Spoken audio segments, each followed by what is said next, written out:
ഇന്ന് ഞാൻ തയ്യാറാക്കുന്നത് തേങ്ങ അരക്കാതെ നല്ല ടേസ്റ്റുള്ളൊരു മത്തൻ കറിയാണ്. നല്ലൊരു മസാലക്കൂട്ടിലാണ് ഇത് തയ്യാറാക്കുന്നത്. ഇതെങ്ങനെ തയ്യാറാക്കുന്നത് നോക്കാം. നിങ്ങൾക്ക് എൻ്റെ വീഡിയോ ഇഷ്ടപ്പെട്ടാൽ ഒന്ന് ലൈക്കും സബ്സ്ക്രൈബൊക്കെ ചെയ്ത് സപ്പോർട്ട് ചെയ്യണേ. ഇതിനായിട്ട് ഞാൻ ഒരു മത്തങ്ങയുടെ കഷ്ണം എടുക്കുന്നുണ്ട്. നമ്മുടെ വീട്ടിലുണ്ടായ മത്തങ്ങയാണ്. ഇതിന് ഒരു കഷ്ണം മുറിച്ചെടുക്കാം.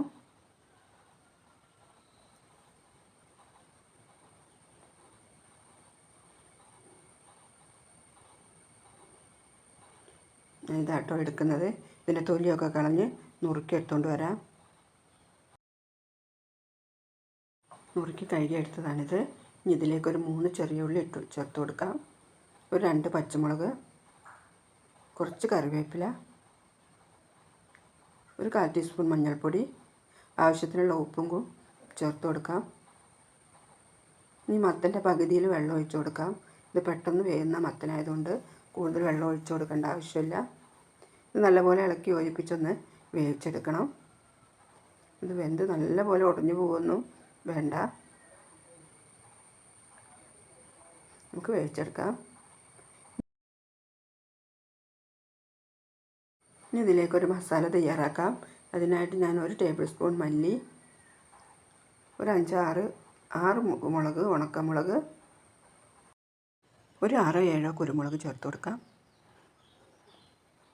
ഇതൊന്ന് വറുത്തെടുക്കാം.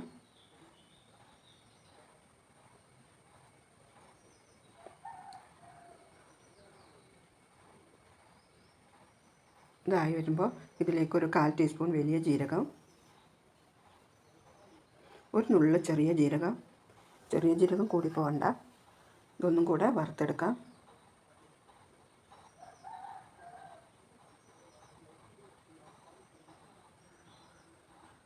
ഇതായിട്ടുണ്ട്. ഇനി തീ ഓഫാക്കി ഇതൊന്ന് ചൂടാറാനായിട്ട് മാറ്റി വയ്ക്കാം.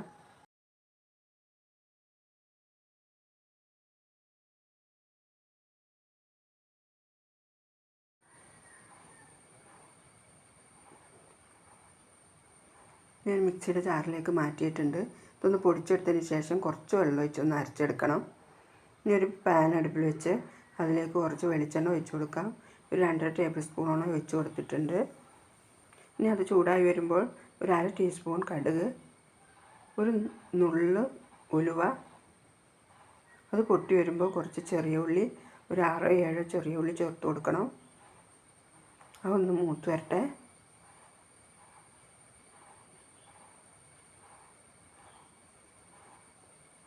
മൂത്ത് വരുമ്പോൾ അതിലേക്ക് കുറച്ച് കറിവേപ്പില ചേർത്ത് കൊടുക്കാം.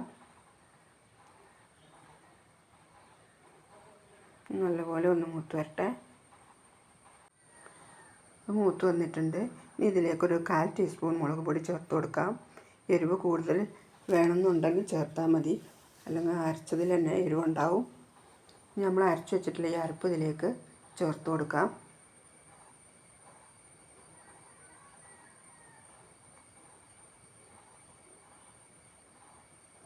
ആ വെളിച്ചെണ്ണയിലൊക്കെ കിടന്നൊന്ന് മൂത്ത് വരട്ടെ.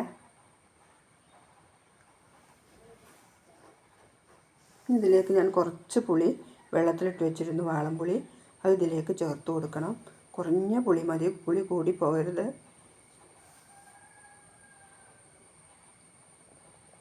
നമുക്കിതിലേക്ക് ചേർത്ത് കൊടുക്കാം. കുറച്ച് മതി കേട്ടോ, പുളി കൂടിയാൽ ടേസ്റ്റ് കുറയും. ഇതൊന്ന് തിളച്ച് വരട്ടെ.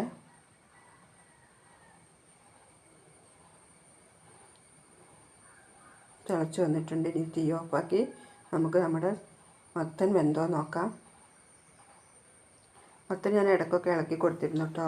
ചട്ടിയിൽ വെക്കുമ്പോൾ ഇടയ്ക്ക് ഇളക്കി കൊടുക്കണം, അല്ലെങ്കിൽ അടി പിടിക്കും.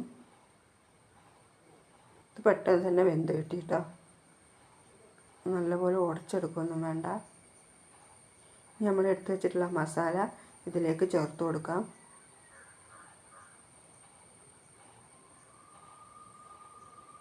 ഇതിൽ കുറച്ച് വെള്ളം ഒഴിച്ച് അതും കൂടെ ഇതിലേക്ക് ചേർത്ത് കൊടുക്കാം.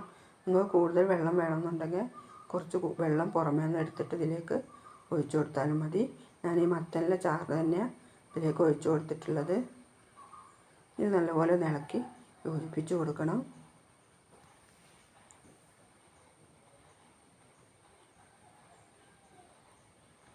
കുറേ അങ്ങോട്ട് വെള്ളം പോലത്തെ കറി ആക്കാതിരിക്കുന്നതാണ് ഇതിൻ്റെ ടേസ്റ്റ്. ഇത് നല്ല പോലെ ആയി കിടന്ന് ആ മസാലയൊക്കെ മത്തലിലൊക്കെ പിടിച്ചൊരു ടേസ്റ്റ് വരട്ടെ. ഇതിൽ കുറച്ച് ഉപ്പും കൂടെ ഞാൻ ചേർത്ത് കൊടുക്കുന്നുണ്ട്. ഉപ്പ് കുറവാണോ നോക്കിയിട്ട് ചേർത്താൽ മതി. നമ്മൾ നേരത്തെ ചേർത്തിരുന്ന്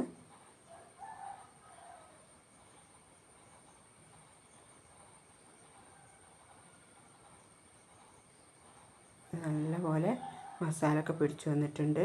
നമുക്ക് തീ ഓഫാക്കി കൊടുക്കാം. നല്ല ടേസ്റ്റായിട്ടുള്ളൊരു കറി കേട്ടോ. എല്ലാവരും തയ്യാറാക്കി നോക്കണേ. ഇത് ചോറിനൊക്കെ കൂട്ടാൻ നല്ല ടേസ്റ്റാണിത്.